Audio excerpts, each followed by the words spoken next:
আসসালামু আলাইকুম। আজ শনিবার 12 এপ্রিল 2025। ফ্রেন্ডলি মোবাইল প্রবাস টাইম বুলেটিনে আপনাদের সবাইকে স্বাগত জানাচ্ছি। আমি শরীফুল ইসলাম। শুরুতে জানাবো সংবাদ শিরোনাম।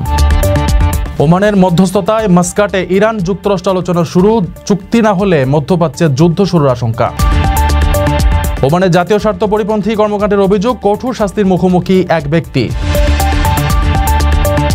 মাঝ আকাশে গুরুতর অসুস্থ বাংলাদেশি ঢাকাগামী বিমানের জরুরি অবতরণ।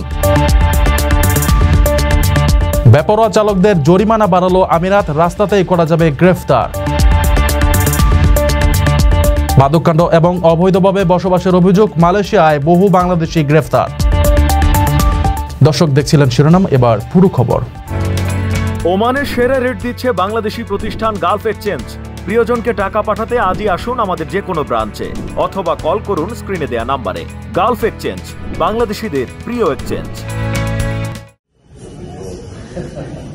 ওমানের মধ্যস্থতায় অবশেষে ইরানের পারমাণবিক কর্মসূচি নিয়ে যুক্তরাষ্ট্রের সঙ্গে উচ্চ পর্যায়ের পরোক্ষ আলোচনা শুরু হয়েছে।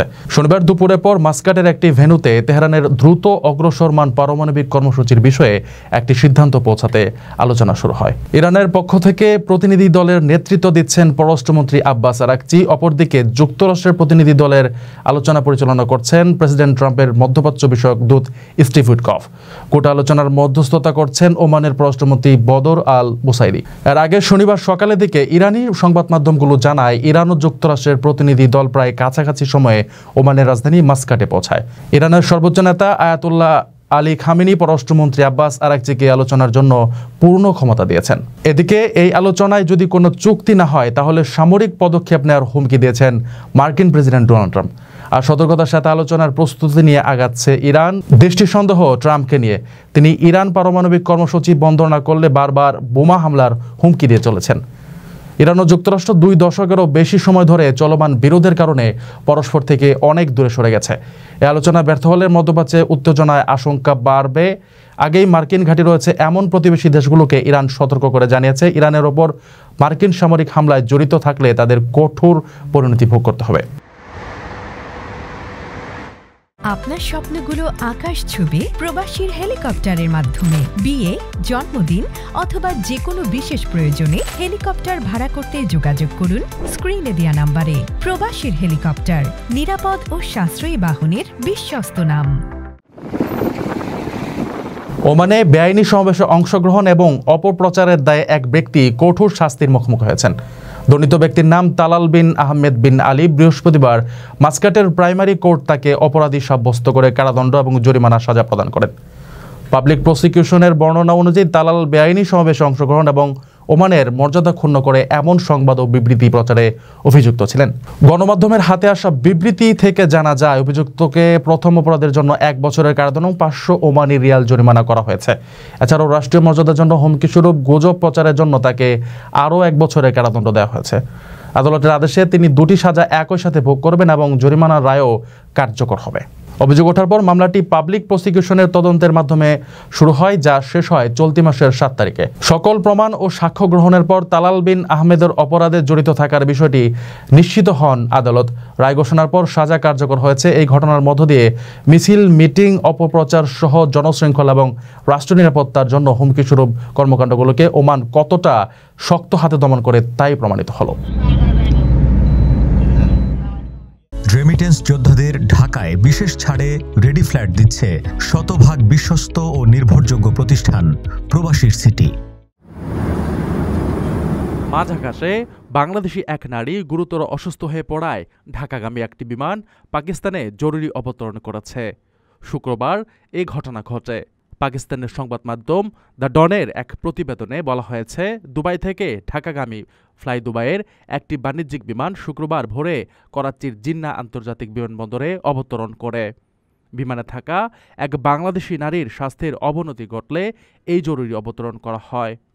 তবে পরিস্থিতি আরও জটিল হয়ে ওঠে যখন উড়োজাহাজটিতে প্রযুক্তিগত ত্রুটিও ধরা পড়ে, যার ফলে 159 যাত্রীকে প্রায় 10 ঘন্টা বিমানবন্দরে আটকে থাকতে হয়। জানা গেছে, ফ্লাই দুবাইয়ের ফ্লাইট নম্বর FZ 501 দুবাই থেকে ঢাকার উদ্দেশ্যে রাত 1টায় যাত্রা শুরু করে। ভোর ৩টার দিকে বিমানটিতে থাকা বাংলাদেশি পাসপোর্টধারী শ্রীমতী বেগম গুরুতর অসুস্থ হয়ে পড়লে ক্যাপ্টেন করাচি বিমানবন্দরে জরুরি অবতরণের অনুরোধ জানান। স্থানীয় সময় ভোর ৩টা ২০ বিমানটি নিরাপদে অবতরণ করে। পাকিস্তান বিমানবন্দর কর্তৃপক্ষের মেডিকেল টিম দ্রুত বিমানে পৌঁছে রোগীকে করাচির আগা খান ইউনিভার্সিটি হাসপাতালে ভর্তি করেন। প্রতিবেদনে বলা হয়েছে, চিকিৎসা জরুরি অবস্থা সামাল দেওয়ার পর ভোর ৫টা ১৫ বিমানটিতে প্রযুক্তিগত ত্রুটি ধরা পড়ে। এ কারণে যাত্রীদের সুরক্ষার কথা বিবেচনা করে সবাইকে ট্রানজিট লাউঞ্জে স্থানান্তর করা হয়। ফ্লাই দুবাই দ্রুত দুবাই থেকে একটি প্রতিস্থাপন ককপিট ক্রু ও টেকনিক্যাল টিম পাঠায়। মেরামত ও নিরাপত্তা পরীক্ষা শেষে বিমানটি স্থানীয় সময় দুপুর ১টা ২১ ঢাকার উদ্দেশ্যে যাত্রা করে। বিমানের এক যাত্রী জানান, প্রথমে একজন অসুস্থ হলে কেউ বুঝতে পারেনি পরিস্থিতি এতটা জটিল হবে। পরে বিমানেও ত্রুটি ধরা পড়ায় ঘন্টার পর ঘন্টা অপেক্ষা করতে হয়েছে। বিমানবন্দরে খাবার ও পানির ব্যবস্থা ছিল, তবে অস্বস্তিকর ছিল অপেক্ষা।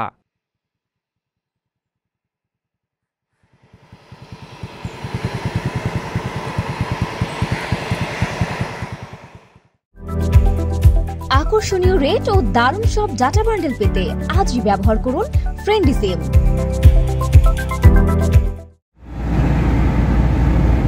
সংযুক্ত আরব আমিরাতে সংশোধিত ট্রাফিক আইন অনুযায়ী বেপরোয়া চালকদের এখন থেকেই ঘটনাস্থলেই গ্রেফতার করা যাবে।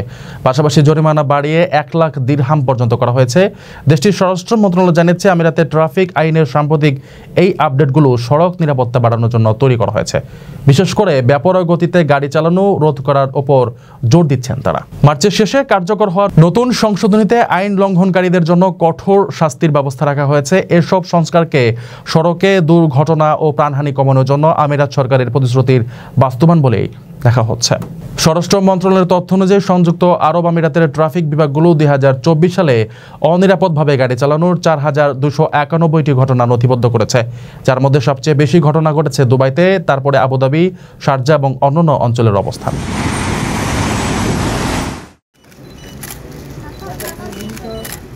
মালয়েশিয়া গাঁজা পাচারের সঙ্গে জড়িত থাকার অভিযোগে এক বাংলাদেশি সহ ৪ জনকে আটক করেছে দেশটির পেনাং রাজ্যের পুলিশ। আটককৃতদের মধ্যে এক বাংলাদেশি ছাড়াও ২ জন স্থানীয় প্রেমিক যুগল ও একজন রোহিঙ্গা নাগরিক আছেন। বৃহস্পতিবার বিকেলে পেনাং রাজ্যের গেলগড় জেলার একটি বাড়িতে অভিযান চালিয়ে ওই বাংলাদেশি ও রোহিঙ্গা নাগরিককে আটক করা হয়। এ সময় বাড়িতে তল্লাশি চালিয়ে ১২.৮ কেজি গাঁজা উদ্ধার করা হয়েছে, যার আনুমানিক মূল্য ৩৮,৪৯৩ রিঙ্গিত। এই দিন মালয়েশিয়া অবৈধভাবে বসবাস ও বিভিন্ন অপরাধের অভিযোগে বাংলাদেশি সহ ২৮৮ অনিবন্ধিত প্রবাসীকে আটক করেছে দেশটির অভিবাসন বিভাগ। বৃহস্পতিবার সন্ধ্যা ৭:৩০টার দিকে শ্রীলঙ্কার রাজ্যের হ্যান্তিয়ান কাজাঙে অভিযান চালিয়ে তাদের আটক করা হয়েছে। আটককৃতদের মধ্যে বাংলাদেশ ছাড়াও Indonesia, Myanmar, Vietnam, Pakistan, Nepal, Bharat ও শ্রীলঙ্কার নাগরিক রয়েছে। দেশটির জাতীয় নিবন্ধন বিভাগ এবং বেসামরিক প্রতিরক্ষা বাহিনীর সমন্বিত অভিযানে কাজাঙের ৫ তলা বিশিষ্ট একটি বিল্ডিংয়ের ৬টি ব্লকে প্রথমে ৭৮৫ জন বিদেশি এবং ২৫০ জন স্থানীয়কে তল্লাশি করা হয়েছে। তল্লাশি শেষে ২৮৮ অভিবাসীর কাছে দেশটিতে থাকার বৈধ কাগজপত্র না থাকায় তাদের আটক করা হয়েছে। দর্শক, দেখছিলেন ফ্রেন্ডলি মোবাইল প্রবাস টাইম বুলেটিন। শেষ করার আগে শিরোনামগুলো জানিয়ে দিচ্ছি আরও একবার। ওমানের মধ্যস্থতায় মাস্কাটে ইরান যুক্তরাষ্ট্র আলোচনা শুরু, চুক্তি না হলে মধ্যপ্রাচ্যে যুদ্ধ শুরুর আশঙ্কা। ওমানের জাতীয় স্বার্থ পরিপন্থী কর্মকাণ্ডের অভিযোগ, কঠোর শাস্তির মুখোমুখি এক ব্যক্তি। মাঝ আকাশে গুরুতর অসুস্থ বাংলাদেশি ঢাকাগামী বিমানের জরুরি অবতরণ। বেপরোয়া চালকদের জরিমানা বাড়ালো আমিরাত, রাস্তাতেই করা যাবে গ্রেফতার। মাদককাণ্ড এবং অবৈধভাবে বসবাসের অভিযোগ, মালয়েশিয়ায় বহু বাংলাদেশি গ্রেফতার। এই ছিল ফ্রেন্ডলি মোবাইল প্রবাস টাইম বুলেটিনের আজকের আয়োজনে। প্রবাসের সর্বশেষ সংবাদ পেতে ভিজিট করুন probastimes.net, সাবস্ক্রাইব করুন আমাদের ইউটিউব চ্যানেল এবং চোখ রাখুন ফেসবুক পেজে। পরবর্তী বুলেটিন দেখার আমন্ত্রণ জানিয়ে আজকের মতো বিদায় নিচ্ছি আমি শরীফুল ইসলাম। সে পর্যন্ত সবাই ভালো থাকবেন, সুস্থ থাকবেন, নিরাপদে থাকবেন। আল্লাহ হাফেজ।